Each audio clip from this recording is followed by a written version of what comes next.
America great again. Oh.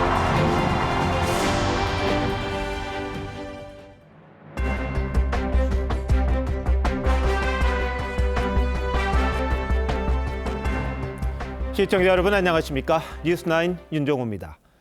초박빙을 예상했던 미국 대선이 싱겁게 끝났습니다. 트럼프 공화당 후보가 4년이란 공백을 깨고 화려하게 귀환했습니다. 공화당은 상하원 선거에서도 승리할 게 예상이 돼 국정을 완전히 장악할 걸로 보입니다. 개표 초반부터 경합주 모두에서 승기를 잡은 트럼프는 일찌감치 승리를 선언하면서 미국의 황금 시대를 열겠다고 공언했습니다. 정권 심판에 동조하는 유권자들이 많았던 출구조사 결과에서 보듯 결국 선거는 국민들이 체감하는 물가 같은 경제가 많은 부분을 차지하는 게 아닌가 싶습니다. 우리에게도 시사하는 바가 있을 걸로 보이는데요. 오늘 뉴스9은 미국 대선 소식을 집중 분석하고 내일 있을 윤석열 대통령의 기자회견에 대해서도 자세히 짚어보도록 하겠습니다. 먼저 이정민 기자가 오늘 개표 상황부터 설명합니다. 현지 시간 6일 새벽 2시 반, 지지자들이 가득 메운 판비치 컨벤션 센터에 트럼프 후보가 등장합니다. 47대 대통령이 됐다는 걸 확신하며 위기의 미국을 구하겠다고 강조합니다. We're going to help our country heal. We're going to fix our borders. We're going to fix everything about our country. And this will truly be the golden age of America. That's 트럼프는 이제 분열 대신 단결해 미국을 함께 일으키자고 다짐합니다. It's time to the divisions of the past 4 years behind us. It's time to unite. Success is going to bring us together, and we are going to start by all putting America first. 대선은 전례 없는 치열한 경쟁이 될 거란 예측과 달랐습니다. 트럼프는 일찌감치 7개 경합주에서 선거인단을 휩쓸며 당선에 필요한 매직 넘버 270명을 넘길 것으로 예상됐습니다. 78세에 재선에 성공하며 같은 나이에 당선된 조 바이든 대통령과 함께 미 역사상 최고령 대통령이자 역대 두 번째 징검다리 재선에 성공한 대통령이 탄생한 겁니다. 트럼프는 경합주는 물론 전체 유권자 투표에서도 해리스에 승리한 것으로 집계되고 있습니다. TV조선 이정민입니다. 트럼프는 승리를 선언하면서 30분간 연설했습니다. 미국을 앞으로 어떻게 이끌지 엿볼 수 있었는데요. 연설 중에 눈에 띄게 추켜 세운 인물도 있었습니다. 연설 내용 박재훈 기자가 자세히 전해드립니다. 암살 위기를 2번 넘긴 게 대통령이 되라는 신의 뜻이었다는 말도 잊지 않았습니다. That God spared my life for a reason. And that reason was to save our country and to restore America to greatness. 그러면서 약속한 건 지킨다는 좌우명으로 미국을 이끌겠다고 선언했습니다. 전쟁을 끝내겠다고도 했습니다. He will start a war. I'm not going to start a war. I'm going to stop wars. 선거 과정에서 언급한 대로 러시아 우크라이나 전쟁과 중동 분쟁이 하루빨리 마무리되도록 조치하겠다는 겁니다. 대선 공신들의 감사를 표하면서 특히 일론 머스크는 인상적으로 언급했습니다. Let me tell you, we have a new star. A star is born, Elon. Now he's an amazing guy. 머스크는 트럼프의 말어라고 별장에 초청돼 개표 방송을 함께 지켜보기도 했습니다. 마지막으로 트럼프는 평범한 미국인들이 나라의 통제권을 다시 되찾은 날로 기억될 거라며 자축했습니다. TV조선 박재훈입니다. 그동안 두 후보의 지지율 엎치락 뒤치락 했었죠. 막판에는 종이 한 장 차이 초접전이란 말까지 나왔습니다. 하지만 실제로는 승부처로 불렸던 경합주에서조차 트럼프의 승리가 빠르게 결정됐습니다. 왜 이렇게 된 건지 신은석 기자가 알아봤습니다. 최대 승부처 펜실베이니아마저 트럼프가 승기를 잡았다는 결과는 예상보다 빨리 나왔습니다. 전국적으로도 트럼프의 과반 득표가 예상돼 완전한 승리를 거뒀다는 평가입니다. We also have won the popular vote. That was great. 8년 전 첫 당선 땐 민주당 힐러리 클린턴보다 적게 득표하고도 선거인단 수에서 이긴 찜찜한 승리였다면 이번엔 사실상 압승했습니다. 결국 문제는 경제였습니다. 각종 여론조사 결과 트럼프는 해리스보다 경제 분야에서 더 신뢰를 얻는 것으로 나타났습니다. 트럼프 본인도 선거 유세마다 바이든, 해리스 정부 심판론을 전면에 내세웠습니다. You've done a terrible job. You're grossly incompetent. We're not going to take it anymore. Kamala, you're fired. Get the hell out. 사상 최대 불법 이민자 추방 같은 극단적 공약도 반이민 정서를 자극하며 표로 이어졌다는 분석이 나옵니다. 여기에 트럼프는 집토끼인 보수 남성층 표를 다진 반면 해리스는 전통적 지지층 결집에 실패한 데다 낙태권 이슈로 막판 기대를 모았던 백인 여성 표심도 크게 확보하지 못했다는 평가가 많습니다. TV조선 신은서입니다. 공화당은 대통령도 탄생시켰고 상원 다수당 자리도 4년 만에 탈환했습니다. 상원은 내각 구성, 대법관 선임에 결정적인 역할을 합니다. 우세였던 하원까지 장악하면 트럼프 정부는 뭐든 할 수 있는 무소불위 정권이 될 걸로 보입니다. 어떤 의미인지 변재영 기자가 보도합니다. 대선과 함께 치러진 연방의회 선거에서도 공화당은 일찍 웃었습니다. Regardless of the House, of course, this is just sort of the first block. If Republicans can do that Republican sweep, that really opens the doors for them to do a lot of things that they want to do. 공화당은 전체 100석 가운데 최소 51석을 확보해 내년 1월부터 다수당으로 변신합니다. 4년 만입니다. 임기 6년의 상원은 임기 2년인 하원과 달리 2년마다 3분의 1씩 뽑는데 이번엔 34명의 상원을 선출했습니다. 공화당은 민주당 성향의 오하이오주, 웨스트 버지니아주에서 승리하며 2개의 의석을 추가로 보탰습니다. This is a disappointment, but is not a failure. 플로리다와 네브래스카, 텍사스 등 11개 공화당 현역 선거구는 지키며 승리를 확정지었습니다. Is an incredible night. A huge victory here in Texas. 상원은 차기 정부 내각 구성에 주도적인 역할을 할 수 있고 공석이 있는 경우 대법관도 선임할 수 있습니다. 공화당은 그동안 2년마다 435명 전원을 뽑는 하원에서 우세했는데 만약 공화당이 상하원 모두 장악하게 되면 트럼프 집권 2기는 날개를 달 것으로 보입니다. TV조선 변재영입니다. 또 다른 관심은 트럼프 2기 정부에 누가 장관 등으로 들어올지입니다. 벌써부터 마이크 폼페이오, 일론 머스크 같은 친숙한 이름이 나오고 있는데요. 일각에선 트럼프의 두 아들이 초기 검증에 힘을 쏟을 거라고 전망하고 있습니다. 트럼프와 함께할 2기 내각을 서영일 기자가 알려드립니다. 투표 이전부터 미국 언론은 트럼프가 내각을 채울 인사들을 전망했습니다. 먼저 국무장관 후보로는 트럼프 1기 백악관 출신인 로버트 오브라이언 전 국가안보보좌관과 마르코 루비오 의원이 언급됩니다. 특히 루비오는 벤스와 마지막까지 부통령 자리를 놓고 경합했던 터라 트럼프가 보온성 인사를 할 수 있다는 관측이 나옵니다. 국방장관은 마이클 왈츠 하원 의원과 마이크 폼페이오 전 국무장관의 이름이 오르내리고 재무장관은 로버트 라이트하이저 전 미국 무역대표부 대표와 트럼프 경제책사로 알려진 스콧 베센트가 거론됩니다. 트럼프에게 2,500억 원이 넘는 거액의 후원금을 낸 테슬라 최고 경영자 일론 머스크의 거취도 뜨거운 감자입니다. 앞서 정부 효율성위원회를 제안한 머스크를 중용하겠다는 뜻을 내비치기도 했습니다. And we're going to get Elon Musk to be our cost cutter. He's going to do it for zero. He doesn't want anything. 트럼프를 지지하며 대선 완주를 포기한 로버트 케네디 주니어에 대해서는 보건부 장관 얘기가 나옵니다. 이런 가운데 트럼프의 아들들이 2기 내각 구성에 관여하며 초기 검증을 주도하고 있다는 관측도 나옵니다. TV조선 서영일입니다. 네, 미국 현지로 한번 가보겠습니다. 대통령 당선이 확정되면 백악관 주변 떠들썩하기 마련이죠. 그런데 이번엔 그렇지 않다고 합니다. 왜 그런 건지 백악관 앞에 나가 있는 이태영 특파원 연결해서 알아보도록 하겠습니다. 이 특파원, 그곳 상황 전해주시죠. 네, 백악관 앞입니다. 원래 대통령 선거에서 당선이 확정되면 백악관 앞은 지지자들이 모여 축제 분위기가 나야 하는데 지금은 침묵 그 자체입니다.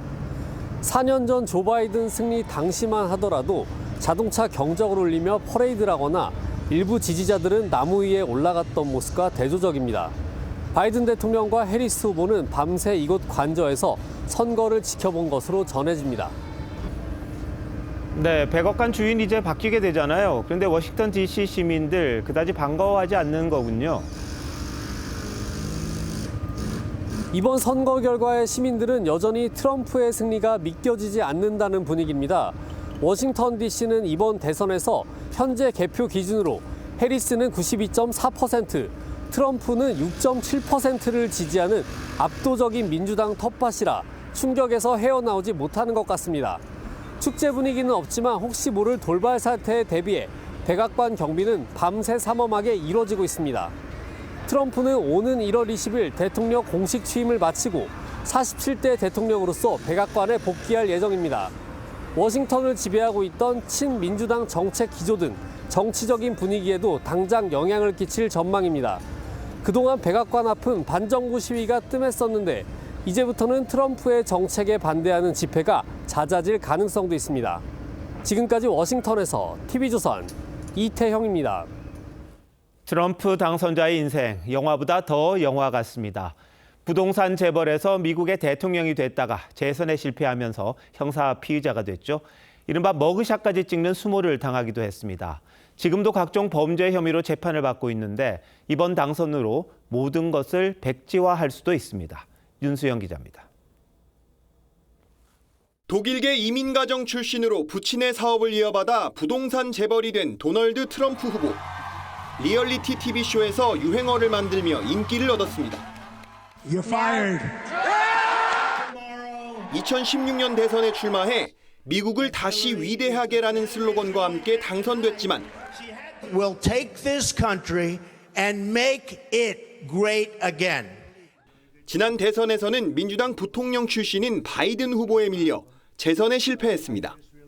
선거 결과를 받아들이지 못한 트럼프의 지지자들은 의회를 점거하며 사상 초유의 폭동 사태를 일으켰고 트럼프는 선거 불복 혐의로 조사를 받고 역대 대통령 최초로 형사 피의자들이 찍는 머그샷을 남겼습니다. We did nothing wrong. I did nothing wrong. And everybody knows it. I've never had such support. 여기에 대통령 재임 중 기밀 유출과 성추문 무마 은폐까지 모두 4개 사건으로 기소됐습니다.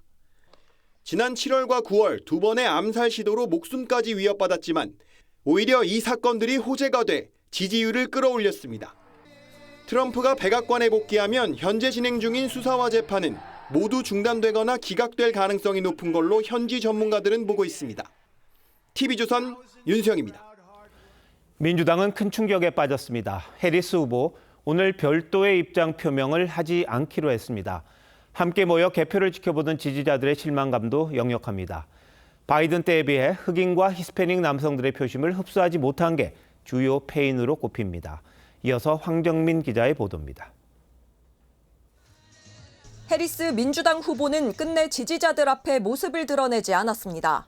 모교 하워드대에서 열린 개표 파티에 참석할 계획이었지만 연기됐습니다. We will continue overnight to fight to make sure that every vote is counted. 해리스 승리 가능성이 줄어들고 있다는 개표 결과에 지지자들도 허탈함을 감추지 못했습니다.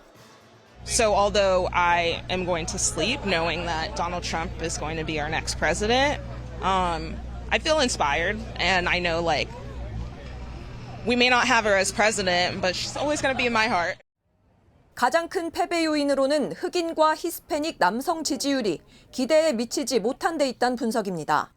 이들 지지가 4년 전 대선 때보다 트럼프 후보에게 더 많이 쏠렸다고 AP통신은 보도했습니다. 백인 여성의 표는 이전보다 많이 받았을 가능성이 있다. 하지만 그것이 그 라틴계나 흑인들, 남성들의 표를 놓친 표를 상쇄할 만큼은 되지 않아서 저는 졌다고 봅니다. 인플레이션 장기화와 불법 이민 증가, 중동 전쟁에 지친 유권자 마음을 돌리기엔 해리스에게 주어진 시간이 짧았다는 평가도 있습니다. 해리스는 지난달 언론 인터뷰에서 바이든과 다르게 할 게 있었을지에 대한 질문에 딱히 떠오르는 게 없다고 말하기도 했습니다. 여기에 선거 일정을 이유로 카톨릭 행사에도 불참하면서 트럼프의 호기를 안겨준 셈이 됐습니다. TV조선 황정민입니다. 이번 선거만큼 승부를 예측하기는 어려웠습니다. 하지만 막상 뚜껑을 열어보니 조기에 승부가 갈렸는데요. 예측을 뒤집은 트럼프의 득표율, 김자민 기자가 정밀 분석했습니다. 현재까지 해리스와 트럼프가 확보한 선거인단 수는 각각 224명과 277명입니다. 종이장 한 장, 면도날 차이 초접전으로 동점 결과까지 예측됐던 것에 비하면 트럼프의 완벽에 가까운 압승으로 평가됩니다. 역시 승패를 가른 건 선거인단 93명이 걸린 7개의 경합주입니다. 트럼프가 가장 먼저 승전보를 올린 경합주는 선벨트 지역의 노스캐롤라이나 주입니다. 트럼프는 이곳에서 51.1%를 득표했고 해리스는 47.7%를 득표했습니다. 이후 조지아주에서도 일찌감치 트럼프는 승리를 선언했습니다. 여기까지는 트럼프의 승리가 어느 정도 예상됐던 공화당 강세 지역입니다. 트럼프의 백악관 재입성을 확정한 건 최대 경합주인 펜실베니아입니다. 펜실베이니아는 우편 투표 위주로 집계된 개표 초반만 해도 해리스가 70%를 득표하며 크게 앞서 나갔는데요. 하지만 트럼프는 한 번 해리스를 역전한 뒤 선두를 놓치지 않았고 약 3%포인트 차이로 승리를 확정했습니다.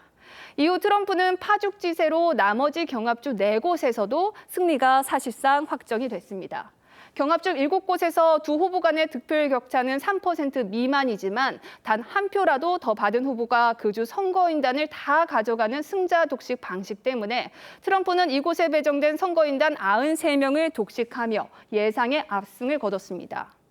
트럼프는 선거인단 수뿐만 아니라 전체 유권자 투표에서도 넉넉한 우위를 점했습니다. 현재까지 트럼프는 전체 주에서 51%의 득표율을 기록해 47.5%를 얻은 해리스를 3.5%포인트 차로 앞섰습니다. 이 추세대로라면 4년 전 대선보다 득표율이 4%포인트 올라가는 겁니다. 특히 8년 전 대선은 전체 득표수에서 지고도 선거인단 확보에서 이기는 이례적인 반쪽짜리 승리 논란이 있었다면 이번에는 득표율과 선거인단 두 마리 토끼를 모두 잡으며 완전한 승리를 거뒀습니다. TV조선 김자민입니다. 트럼프 2기를 맞아 한미 관계가 어떤 방향으로 흘러갈지 가늠하기가 쉽지 않습니다. 워싱턴 선언을 거쳐 격상된 핵 기반 동맹부터 트럼프가 9배 인상을 공언해온 방위비 분담금까지 끈끈하던 관계가 싸늘해질 여지도 있습니다. 잘 대비하고 대책을 마련해야 할 텐데 우리 정부가 서둘러야 할 한미 간의 현안들이 뭔지 정민진 기자가 짚어봤습니다. 윤석열 대통령은 트럼프 당선 축하와 함께 강력한 리더십 아래 한미 동맹과 미국의 미래가 더욱 밝게 빛날 것이라며 긴밀한 협력을 기대했습니다. 대통령실은 새 행정부와 완벽한 안보 태세를 구축하고 경제와 첨단기술 협력을 고도화할 것이라고 했습니다. 한미 동맹을 더욱 강하고 활력 있는 글로벌 포괄 전략 동맹으로 가꾸어. 하지만 트럼프의 미국 우선주의 정책에 전통적 한미 동맹이 또다시 시험대에 오를 거란 우려가 적지 않습니다. 12년 만에 국빈 방미서 나온 워싱턴 선언부터 캠프 데이비드 선언으로 대표되는 한미일 삼각 공조까지 모두 바이든 업적으로 트럼프 행정부에선 평가 절하될 수 있다는 겁니다. To make a historic moment, and I believe that to be true.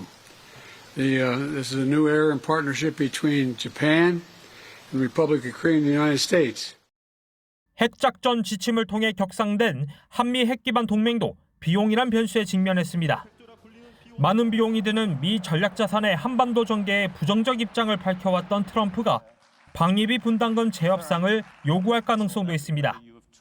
If I were there now, they'd be paying us $10 billion a year. And you know what? They'd be happy to do it.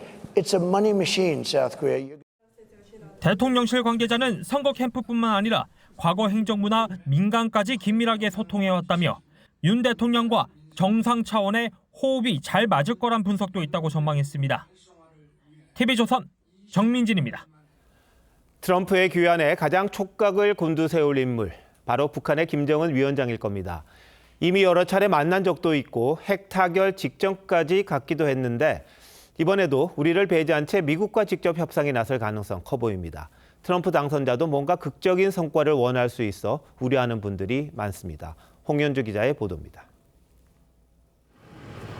2019년 6월 일본 오사카를 방문 중이던 트럼프 대통령이 예고 없이 올린 SNS 글입니다. 김정은 위원장이 이 글을 본다면 DMZ에서 인사할 수 있을 것이라고 썼는데 실제 다음 날 판문점에서 손잡은 두 사람이 군사분계선을 넘나드는 상황으로 이어졌습니다. 각과의 이런 훌륭한 관계가 남들이 예상 못하는 그런 계속 좋은 일들을 계속 만들면서 정부 당국자는 트럼프 2기 시대에도 이런 돌발적인 상황이 발생할 수 있다고 전망했는데 트럼프는 이미 대선 과정에서 여러 차례 김정은과 친분을 과시해왔습니다. 북한 핵 보유를 사실상 인정하며 비핵화보단 핵 군축에 무게를 두고 있어 북한이 이를 적극 활용할 거란 관측이 나옵니다. Kim Jong-un, North Korea, he has a lot of nuclear weapons. I got along with him great. 이 과정에서 북한이 적대국으로 규정한 한국이 배제될 가능성도 있습니다. 양자 대화를 통해서 더 많은 걸 얻어낼 수 있다라고 이제 미국이 판단한다면은 또 사실상의 배제하는 방식으로 협상 구도를 만들어갈 가능성도. 다만 2019년 2월 하노이에서 양측의 입장차를 충분히 확인한 데 이어 국제 정세 역시 5, 6년 전과는 크게 달라져 북한에 대한 트럼프 2기 행정부의 관심이 별로 높지 않을 거란 관측도 나옵니다. TV조선 홍현주입니다. 지금 진행 중인 두 개의 전쟁이 어떻게 될지도 궁금합니다. 우크라이나와 중동에서 벌어지고 있는 전쟁 구도 역시 트럼프 당선으로 요동칠 가능성이 높습니다. 우크라이나엔 종전 압박이, 이스라엘을 향해선 전폭적인 지원이 예상된다는데 왜 그런 건지 김충영 기자가 설명합니다. 지난 9월 미국을 찾은 젤렌스키 우크라이나 대통령에게 트럼프 후보가 느닷없이 푸틴 얘기를 꺼냅니다. And I also have a very good relationship, as you know, with President Putin. And I think if we win, I think we're going to get it resolved very quickly. 전쟁 당사국 정상 면전에서 나온 종전 압박에 젤렌스키 대통령은 당황한 표정을 감추지 못합니다. 트럼프의 러닝메이트인 벤스 부통령 후보는 러시아가 점령한 우크라이나 영토를 비무장지대로 만들고 우크라이나는 중립국이 되는 구상안을 내놓기도 했습니다. 젤렌스키 대통령은 SNS를 통해 당선 축하와 함께 초당적 지지가 지속되길 바란다고 했지만 하루 만에 전쟁을 끝낼 수 있다고 과시한 트럼프의 당선이 전쟁 구도에 영향을 줄 가능성이 있습니다.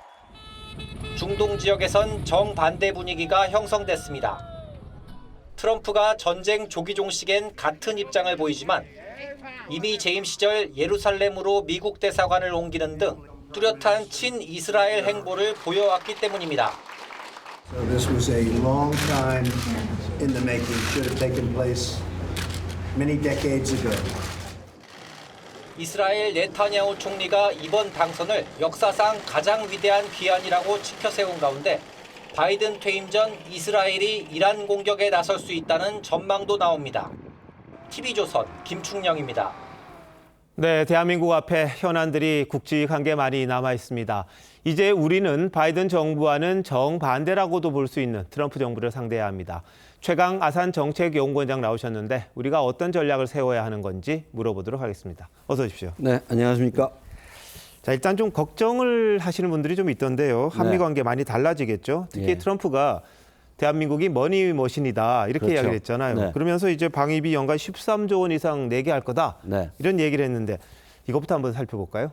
가능성이 매우 높습니다. 특히 우리가 12차 방위 분담 협상을 벌써 타결을 했기 때문에 그것 자체가 바이든 정부의 실적으로 남기 때문에 아마 바이든 정부 지우기에서 일환으로서 제일 처음 공격의 대상이 되지 않을까. 그리고 계속 자기 일기 때 재임 시에도 한국이 항상 돈을 많이 벌어가면서 충분히 거기에 대해서 방위비 분담을 하고 있지 않다라는 그 고정관념에서 벗어나고 있지 않기 때문에 아마 방위 분담 협상을 다시 해야 된다라고 하면서 만약에 그렇지 않을 경우에 주한미군 감축까지 고려해 볼 수 있다라는 그러한 걸 내보내지 않을까라는 생각이 드는데요. 굉장히 좀 걱정되는 부분은 일기 때는 그래도 예를 들어서 전문 관료라든가 군 장성 출신들이 내각에 들어가면서 트럼프 대통령의 입장을 좀 저지를 했는데 2기 때는 그것이 안 될 가능성이 매우 높다. 뭐 앞서도 보도가 됐지만은 제가 예측컨대는 전문 관료라기보다는 충성도를 기준으로 해서 내각을 구성할 가능성이 상당히 예. 높고 이미 본인이 4년간 대통령직을 수행해 왔기 때문에 예. 내가 잘 안다. 그런 자신감에 있어서 굉장히 한국에 대해서 강력한 요구를 할 가능성이 높다고 보여집니다. 네. 자, 그럼 우리가 이제 협상을 좀 이끌어갈 전략이 필요해 보이는데 네. 혹시 트럼프 정부와 라인이라고 할까요? 예. 물밑으로 어떤 협상을 했다든지 그런 게 있습니까? 아마 지난 한 1년, 특히 한 1년 동안은 특히 과거 트럼프 행정부 시절에 그 고위직을 지냈던 사람, 예를 들어서 오브라이언 장관이라든가 아니면 그 밑에 급에 있는 사람들과도 많은 접촉을 했다라고 보여지고요. 아마 지금도 하고 있을 거고 아마 정부에서 이 대선 이후에 어떤 접촉을 하거나 또 민간 외교를 하기 위해 상당히 노력을 해놓고 준비해 놓고 있는 것 같은데 문제는 과연 우리의 입장을 그 사람들이 잘 대변해 줄 것인가. 제가 판단하건대 그 오브라이언 장관 같은 경우도 저도 몇 번 만나본 적이 있지만 거의 트럼프의 입장 그대로 추종해가는 것이지 본인의 관점이라든가 입장을 내세우진 않는다라는 점에서 볼 적에 이것은 그 전문 관료라든가 그 고위직에서의 타결을 볼 수 있는 사항은 아니다. 결국 대통령과의 정상회담에서 타결을 보는 방법을 우리가 좀 굉장히 고민해 봐야 될 시점인 것 같습니다. 윤석열 대통령과 트럼프 대통령 케미가 좋을까요? 어떨까요?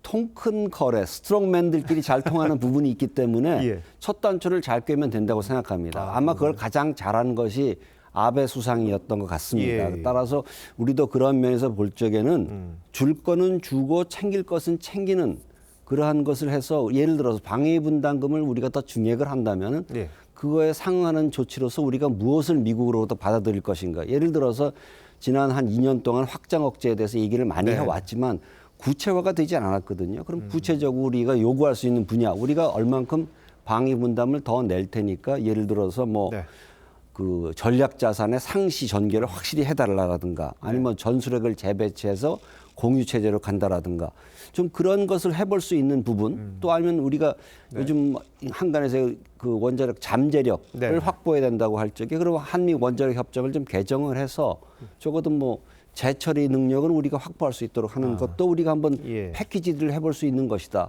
그걸 예를 들어서 밑에부터 쭉 올라가다 보면 이걸 굉장히 타결 보기 쉽지 않다라는 생각이 듭니다. 알겠습니다. 자, 이제 가장 우려하는 게 김정은과의 관계일 겁니다.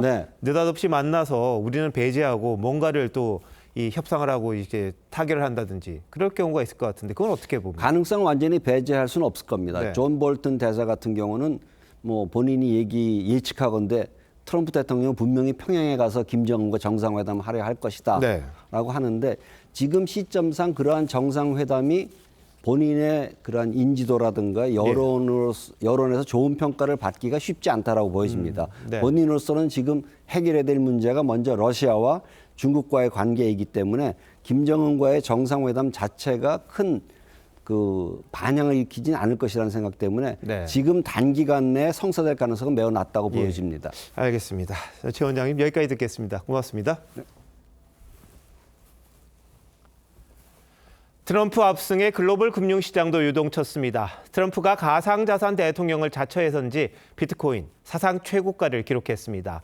우리 증시는 종목별로 엇갈렸는데요. 어떤 일이 벌어졌는지 최수영 기자가 보도합니다. 미 대선 당일이 되자마자 일찌감치 꿈틀거린 비트코인. 오후 3시 20분쯤 트럼프가 경합주에서 모두 우세하다는 소식이 전해지면서 국제 가상자산 거래소에서 7만 5천 달러, 우리 돈으로 1억 300만 원을 넘어섰습니다. 지난 3월에 기록한 역대 최고가 7만 3,750달러를 갈아치운 겁니다. 트럼프가 유세 기간 내내 가상자산 대통령을 자처해왔기 때문입니다. I'm laying out my plan to ensure that the United States will be the crypto capital of the planet and the Bitcoin superpower of the world, and we'll get it done. 트럼프를 노골적으로 지지해온 일론 머스크의 테슬라는 시간의 거래에서 10% 넘게 급등했습니다. With the Trump presidency, we're going to get secure borders, we're going to get safe cities, we're going to get sensible spending. 국내 증시도 희비가 교차했습니다. 트럼프가 우크라이나전을 빨리 끝내겠다고 공언한 영향으로 우크라이나 재건주들이 줄줄이 급등했고 미국이 고립주의로 돌아서면서 지정학적 리스크가 커질 거란 분석에 방산주도 강세를 보였습니다. 미국 우선주의 하기 때문에 동맹국에 대한 군사 지원을 아마 축소할 거예요. 각국은 자체적으로 군사 장비를 갖출 필요성을 느끼게 될 겁니다. 반면에 대미 수출 규제 우려 탓에 자동차와 2차 전지주들은 하락세를 면치 못했습니다. TV조선 최수영입니다. 트럼프 후보가 재선에 성공하게 되면서 우리 경제에 엄청난 여파가 예상됩니다. 미국을 다시 위대하게, 이게 슬로건이죠. 트럼프의 귀환이 우리 경제에는 어떤 영향을 미칠지 따져보겠습니다. 자, 김 기자, 이번 대선 결과로 미국의 경제 정책 뭐가 가장 크게 변할까요? 네, 트럼프 후보는 미국 제조업 르네상스를 이뤄내겠다고 공언해 왔는데요. 가장 앞세운 정책이 모든 국가의 수입품에 10에서 20%의 관세를 붙이겠다는 겁니다. 특히 중국산 수입품에 대해서는 최대 60% 관세를, 중국 자동차에는 최대 200% 관세를 물리겠다고도 했습니다. 이렇게 충당한 세금으로 미국 기업들에게는 법인세를 15%까지 대폭 삭감해주겠다고 했는데요. 실제 트럼프 1기 행정부 당시에도 법인세율을 35%에서 21%로 낮추는 등 대규모 감세 정책을 했습니다. 미국 내 세금은 줄여주고 다른 나라, 특히 중국을 타깃으로 보호무역주의를 펼치겠다는 겁니다. 중국의 대미 수출이 좀 차질을 빚으면 우리나라의 대중국 가공 중간재 수출도 조금 차질을 빚을 수 있어가지고 플러스 마이너스 효과가 같이 좀 나타날 것 같아요. 네, 미국 우선주의가 강화된다는 건데 당연히 우리 산업에도 영향을 미치겠죠? 네, 제일 먼저 영향을 받을 것으로 보이는 게 반도체 산업입니다. 바이든 정부는 그동안 반도체 생산 기지를 미국에 만드는 조건으로 여러 보조금을 지급하기로 하는 칩스법을 추진해 왔는데요. 우리 기업들도 미국에 벌써 수백억을 들여 반도체 공장을 짓고 있습니다. 삼성전자는 9조 원, SK하이닉스는 6,200억 원의 보조금과 세금 혜택을 받기로 되어 있었는데요. 트럼프 전 대통령은 이 지원법이 정말 나쁜 거래라며 비판해 와서 이 법이 폐기될 가능성이 높은 상황입니다. 네, 또 다른 우리 주력 수출품이죠. 자동차와 배터리. 오늘 주가가 출렁거렸다는데 어떤 영향이 있을까요? 네, 트럼프 후보는 바이든 정부가 실시한 전기차와 배터리 보조금 지원법도 뒤집겠다고 했는데요. 미국에서 생산한 전기차에는 1,000만 원가량의 보조금을 주고 배터리 셀에는 1kW 시당 35달러의 보조금을 주는 식입니다. 이 때문에 현대차 그룹은 미국의 전기차 전용 공장을 건설했고 최근 수요가 부진했던 배터리 업계는 이 보조금으로 적자를 면해왔습니다. 이 법안이 뒤집히면 우리 기업들의 혼란이 불가피하다는 상황인데 업계에서는 다만 IRA로 인한 투자가 공화당 집권주에 집중되어 있어 트럼프 말처럼 전면 폐지는 어려울 것이라고 보고 있습니다. 네, 어쨌든 수출 산업 전반이 좀 영향을 받고 어려워질 것 같은데요. 환율도 오늘 1,400원 가까이 올랐다면서요?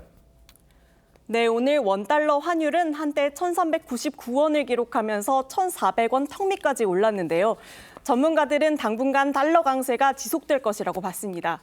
트럼프의 감세 정책으로 미 국채 금리가 오를 전망이고 높은 관세가 현실화되면 미국 내 물가가 오르면서 기준금리 인하 속도가 늦어질 수 있기 때문입니다. 1,400원 이상으로 넘어가는 것은 충분히 배제할 수 없는 상황이 되고요. 환율 변동폭이 지나치게 크지 않게 유지하는 것이 외환 당국의 정책 목표가 될 것입니다. 네, 트럼프 당선으로 여러 가지 변화가 많을 것 같은데 적절한 대응책이 필요해 보입니다. 잘 들었습니다.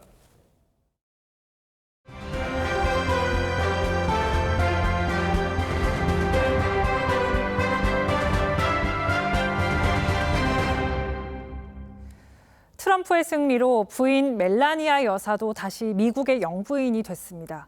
승리 연설장엔 멜라니아 여사를 비롯해 딸 이방카 등 가족들이 총출동해서 승리의 기쁨을 만끽했습니다. 안혜리 기자입니다. 트럼프는 승리 선언 무대에 혼자 오르지 않았습니다. 부인 멜라니아 여사를 비롯한 가족들, 캠프 참모들과 함께였습니다. 연설 전 멜라니아 여사를 퍼스트 레이디로 호명하고선 지그시 바라봅니다. 입맞춤과 포옹을 하며 각별한 애정을 표합니다. I want to also thank my beautiful wife Melania, First Lady. 트럼프 일기 시절 고문 역할을 수행하다 이번 대선에서 모습을 드러내지 않았던 맏딸 이방카도 재등장했습니다. 나란히 무대에 선 장남 주니어와 차남 에릭, 차녀 티파니, 막내 아들 베런 등 가족들이 힘껏 박수치며 축하 분위기를 더했습니다. 트럼프의 러닝메이트인 부통령 후보 벤스도 기쁨을 감추지 않았습니다. Well, Mr. President, I appreciate you allowing me to join you on this incredible journey. I thank you for the trust that you placed in me. 트럼프는 가족과 멋진 자녀들에게 감사하다며 대선 승리의 1등 공신임을 잊지 않았습니다. TV조선 안혜리입니다. 오늘 선거에서 또 하나 주목할 소식이 있습니다. 바로 한국계 미국인 앤디 김 하원 의원이 연방 상원의원에 당선됐다는 점입니다. 미국 교포 120년 역사상 처음입니다. 상원의원은 230년이 넘는 미 의회 역사상 단 2,000명 정도만 맡았을 정도로 값지고 또 영향력이 큰 자리입니다. 황선영 기자가 전해드립니다. 1982년 보스턴에서 태어난 앤디 김은 이민 2세로 아메리칸 드림의 상징 같은 인물입니다. 한국 고아원에서 자란 뒤 미국 장학생으로 유전공학자가 된 아버지, 가난한 농가 출신으로 간호사가 된 어머니 아래 소박한 유년기를 보냈습니다. I'm a public school kid, a son of immigrants. My parents immigrated to this country 50 years ago. 이후 시카고대와 옥스포드대에서 정치와 국제관계학을 공부했습니다. 지난 2009년 이라크 전문가로 국무부에 입성했고 2018년 뉴저지 하원 의원에 첫 당선돼 내리 3선을 지냈습니다. 특히 지난 대선 트럼프 지지자들의 의사당 난입 당시에는 새벽까지 쓰레기를 치우는 모습이 포착돼 유명세를 타기도 했습니다. 지난해 뉴저지의 거물급 현역 밥 메넨데스가 뇌물수수로 기소되면서 앤디 김이 기회를 잡은 건데 앞으로 상원에서 북한 비핵화를 강조하고 한인의 위상도 높일 것으로 전망됩니다. Politics shouldn't be some exclusive club for the well-off and the well-connected. 현직 한국계 캘리포니아 하원 의원인 공화당 영김과 미셸 박스틸, 워싱턴의 민주당 메릴린 스트릭랜드 의원도 모두 재선 고지가 눈앞입니다. TV조선 황선영입니다. 뉴욕타임스가 미 고위 당국자를 인용해 북한군 상당수가 우크라이나와의 교전으로 숨졌다고 보도했습니다. 대통령실은 여전히 본격적인 교전이 시작되지 않았다는 입장을 유지하고 있는데 북한군으로 추정되는 병사들이 러시아어를 배우는 영상도 공개됐습니다. 윤동빈 기자입니다. 우크라이나 젤렌스키 대통령이 방송 연설에서 북한군과의 첫 교전이 있었다고 말했습니다. Першими боями з північно-корейськими солдатами відкривається нова сторінка нестабільності. 실제 교전 여부를 두고 진위 논란이 이어지는 상황에서 우크라이나 국방장관에 이어 대통령까지 공식적으로 언급한 겁니다. 미국에서도 북한군 사망에 대한 당국자의 첫 증언이 나왔습니다. 미국 고위 당국자는 교전으로 북한군 상당수가 사망했다는 정보를 확인했다고 뉴욕타임스에 전했는데 현재 우리 정부는 본격적인 전투는 시작되지 않은 게 분명하다는 입장을 유지했습니다. 대통령실 관계자는 소규모 인원의 정찰 활동이나 사전 준비 차원에서 무슨 사건이 있었는지는 확인하지 못했다고 했습니다. SNS에선 북한군을 가까이서 촬영한 영상이 늘고 있습니다. 우크라이나의 한 종군 기자가 쿠르스크 지역의 북한군 훈련 모습을 처음으로 담은 것이라며 공개한 영상엔 동양인 병사들이 러시아 군사 용어를 배우는 모습이 담겨 있습니다.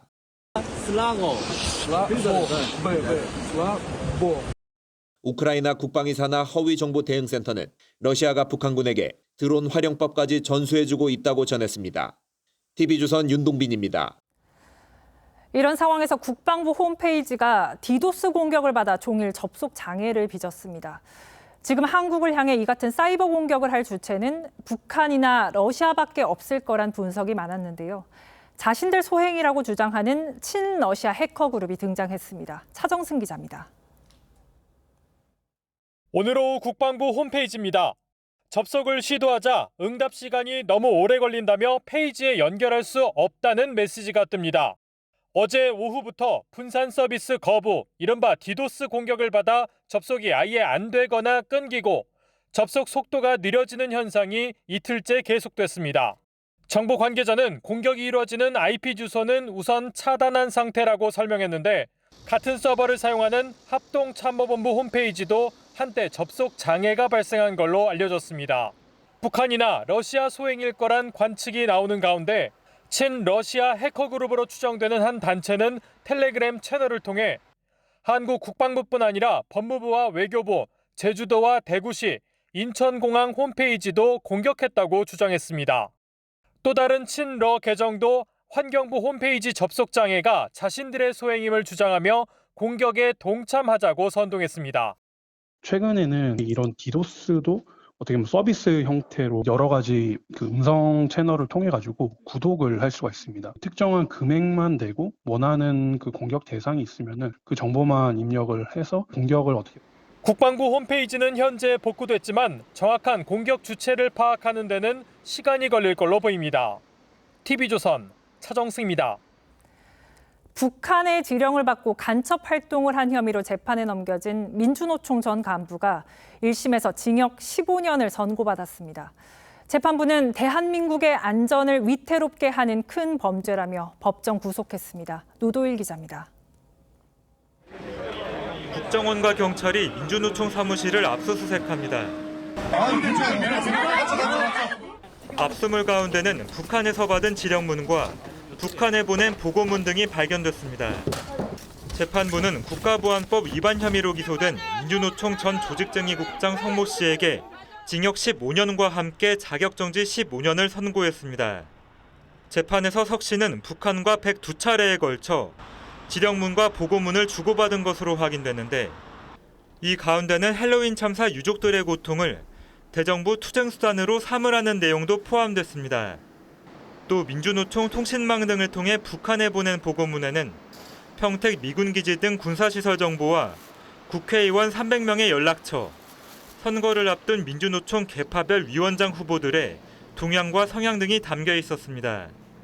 재판부는 누설될 경우 반국가단체의 이익이 되고 대한민국에는 불이익을 초래할 국가기밀이라고 판단했습니다. 특히 반국가단체의 영향력이 민주노총으로 스며들면서 사회 혼란으로 이어져 국가 질서에 해악을 끼칠 위험성이 있다고 했습니다.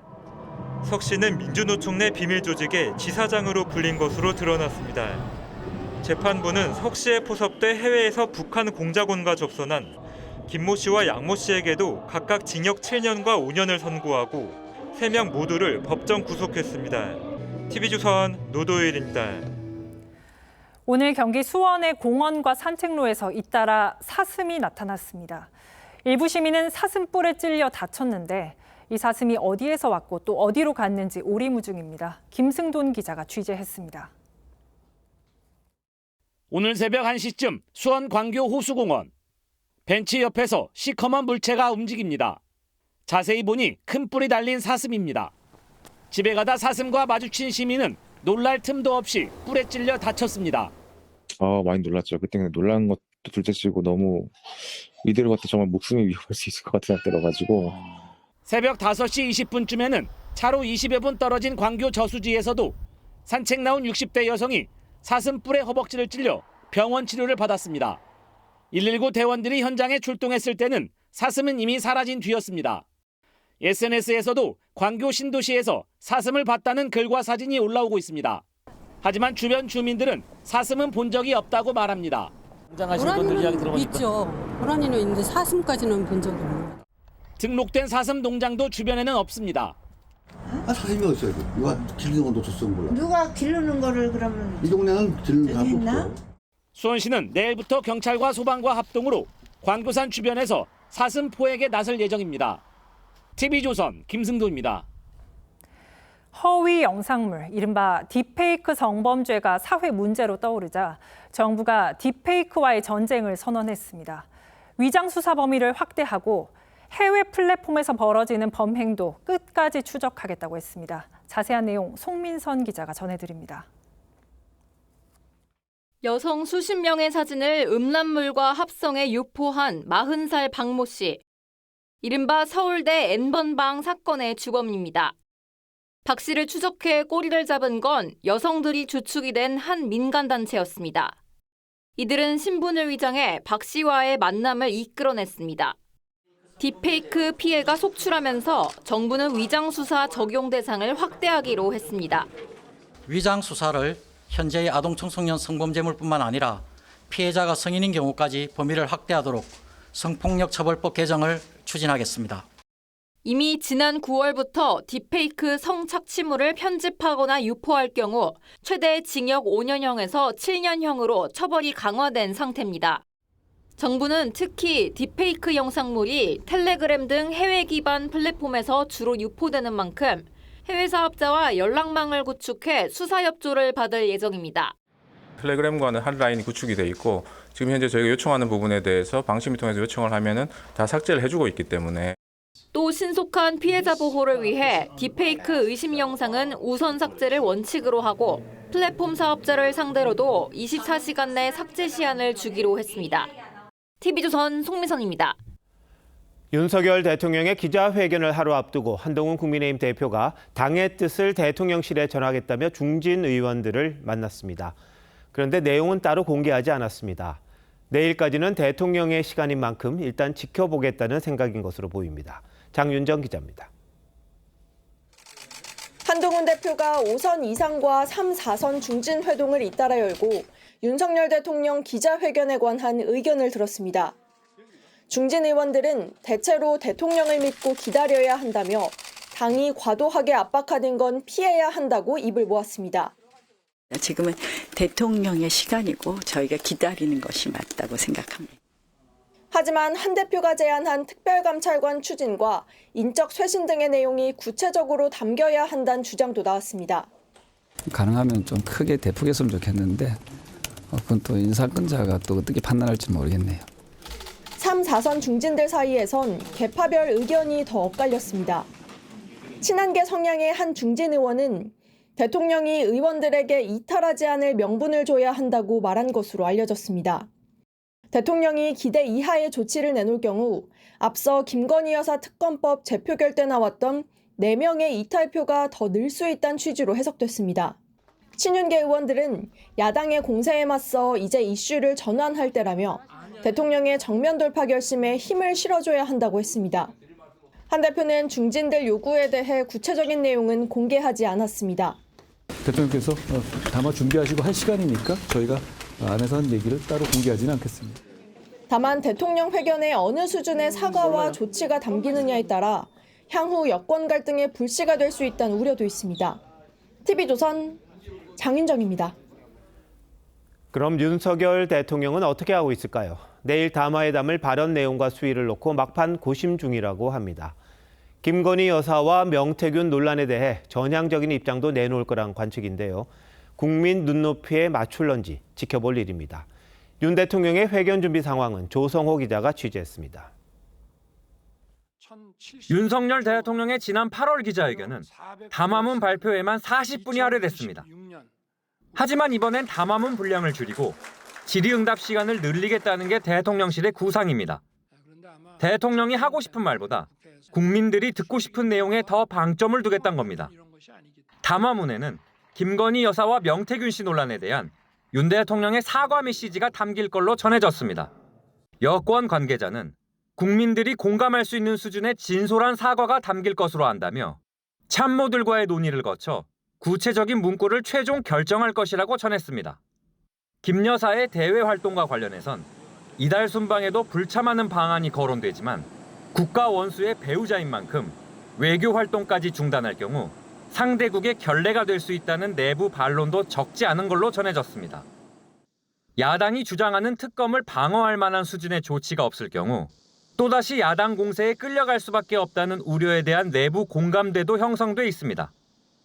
대통령실은 내일 기자회견을 전국 돌파의 계기로 삼겠다는 계획이지만 여야의 요구와 현실적 대안 사이의 격차가 적지 않다는 점에서 고민이 큰 것으로 알려졌습니다. TV조선 조성호입니다. 이런 상황에서 1심 선고를 앞둔 이재명 민주당 대표 직접 나서서 무죄 여론전을 펼쳤습니다. 한 달 전에 나온 한 언론 보도를 그것도 한밤중에 올리며 위증교사 무죄를 주장한 겁니다. 선거법 판결이 먼저인데 왜 위증교사에 집중한 건지, 내용은 맞는 건지 최홍국 기자가 자세히 알아봤습니다. 이재명 대표가 어젯밤 11시 반쯤 SNS에 올린 글입니다. 한 달 전 한 인터넷 언론 보도와 함께 시신 없는 살인, 위증 없는 위증교사라고 썼습니다. 검찰은 2019년 이 대표가 자신의 재판을 위해 김진성 씨에게 유리한 진술을 하도록 부탁했다고 보고 있는데 김 씨가 과거 이 대표 변호사와 한 통화에선 이 같은 검찰 주장과 모순되는 부분이 있다는 겁니다. 민주당 지도부도 이 대표의 위증교사 재판 방어에 주력했습니다. 이재명 대표는 그냥 있는 대로 기억을 되살려서 안 본 건 얘기할 필요는 없다라는 취지의 발언을 12차례나 반복을 합니다. 법원이 이미 위증교사 혐의는 소명되는 것으로 보인다고 한 데다 검찰 구형도 상대적으로 높은 만큼 이 대표가 15일 예정된 선거법 위반보다 25일 위증교사 재판 방어에 더 주력하고 있다는 분석입니다. 하지만 검찰은 김 씨가 일관되게 위증 사실을 인정하고 있는 만큼 실패한 교사란 이 대표의 말은 사실과 다르다고 반박했습니다. 김 씨 역시 해당 통화는 이 대표의 위증교사 내용을 확인하는 취지의 통화였다고 이미 법정에서 진술한 바 있습니다. 이런 가운데 김동연 경기지사와 김경수 전 경남지사가 지난 2일 독일에서 만난 것으로 확인됐습니다. 경기도는 계획이 없는 자연스러운 만남이라고 했지만 이재명 대표 1심 선고를 목전에 둔 상황에서 비명계의 잠룡들이 몸풀기에 나선 것 아니냐는 해석이 나왔습니다. TV조선 최원국입니다. 검찰이 민주당 전당대회 돈봉투 사건의 정점인 송영길 전 민주당 대표에게 징역 9년을 구형했습니다.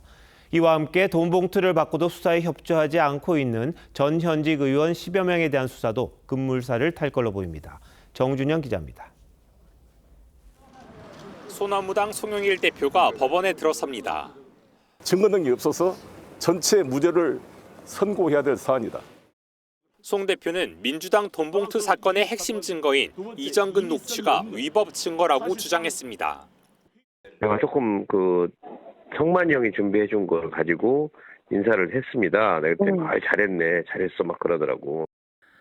하지만 검찰은 적법 증거라고 반박하며 징역 9년을 구형했습니다.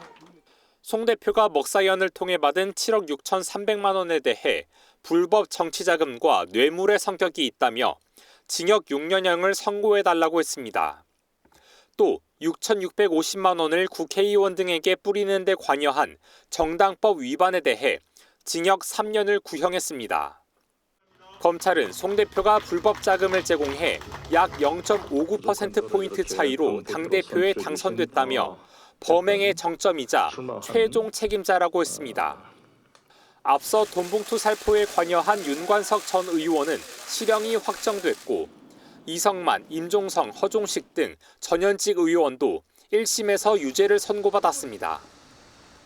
검찰은 소환에 응하지 않고 있는 야당 현역 의원 6명에게 다음 주까지 나오라고 통보했고 또 다른 전현직 야당 의원 10명에 대한 수사도 본격화할 계획입니다.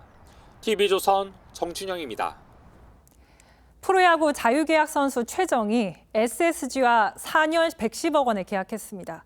이로써 최정이 한국 프로야구에서만 뛰면서 받은 연봉은 300억 원을 돌파했습니다. 구민성 기자입니다.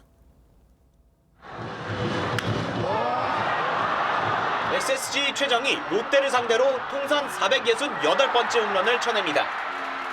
KBO 리그 통산 최다 홈런이자 역대 최초 19년 연속 두 자릿수 홈런 기록입니다.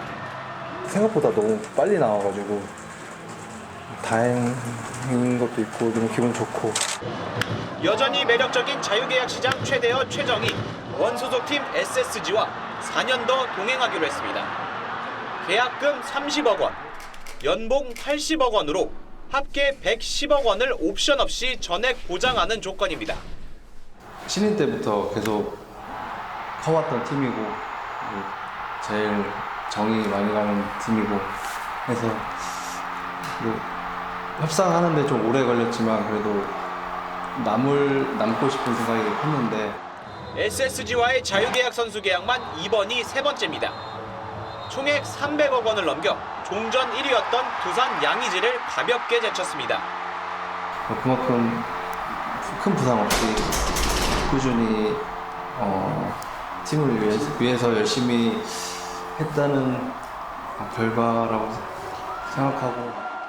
최정은 2005년 1차 지명으로 SK에 입단해 한 팀에서 20시즌 동안 495개로 통산 최다 홈런 기록을 이어가고 있는 한국 프로야구를 대표하는 기록의 사나이입니다. 올해 37세로 계약 기간이 보장된 4년 후면 41세가 됩니다. TV조선 구민성입니다.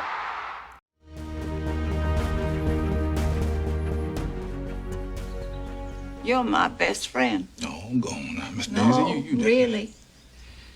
You are. You are. 인종차별이 심했던 1950년대 남부에서 꼬장꼬장한 유대인 할머니가 흑인 운전사를 고용합니다. 피부빛과 신분을 초월해 20년 우정을 나눕니다. 가장 기괴한 고용주 운전사 관계는 영화 선셋대로에 있습니다. I was her first husband. It was I who asked to come back, humiliating as it may seam. 은둔하던 배우 노마의 운전사는 몰락한 무성영화 거장입니다. 옛 아내가 젊은 사내를 불러들이는 걸 지켜봅니다. 미국에서 리무진을 모는 고용 운전사, 쇼퍼가 되려면 따로 면허를 따야 합니다. 영국에는 쇼퍼 스쿨이라는 것도 있습니다. 고개를 뒷좌석으로 돌리지 않도록 훈련받습니다. 불러도 백미러로 봅니다. 그래도 고용주의 일거수일투족을 훤히 꿰기 마련입니다. 일상의 구린 부분도 공유합니다. 삼성과 SK가 임원 차량에서 블랙박스를 떼버렸다고 합니다. 동선과 통화, 대화가 모두 기록되기 때문이겠죠. 전담 기사를 마다하고 대리 기사를 부르기도 한답니다. 명태균 녹취 출처의 한 곳도 운전기사로 알려지면서 정치권이 녹음 공포증에 빠졌습니다. 만인에 대한 만인의 녹취 투쟁 시대입니다. 민주당 돈봉투 사건도 전화 녹음에서 출발했죠. 형수 욕설 녹취는 이재명 대표의 됨됨이를 드러냈습니다. 그런데 앞건은 김건희 여사의 휴대전화 사랑일 겁니다. 유튜브 매체와 6달 사이 사흘에 한 번꼴로 53차례 7시간 45분을 통화했습니다. 매체 대표의 얘기도 걸작입니다. 우리 기자가 신분을 밝혀 기겁하고 끊을 줄 알았는데 대단하다. 총선 직후엔 진중권 교수에게 전화를 걸어 57분을 통화했답니다. 전화기가 뜨거워서 견뎌낼까 싶습니다. 급기야 언행이 천박하기 그지없는 선거 브로커에게 부부가 함께 걸려들었습니다. 굶주린 하이에나에게 실컷 고기를 던져준 격입니다. 그 업보로 내일 대통령이 국민 앞에 섭니다. 박절하지 못했다고 감쌌던 아내를 이제 박절하게 대해야 할 수도 있습니다. 마지막 기회입니다. 11월 6일 앵커 칼럼 오늘 휴대전화 애착의 업보였습니다.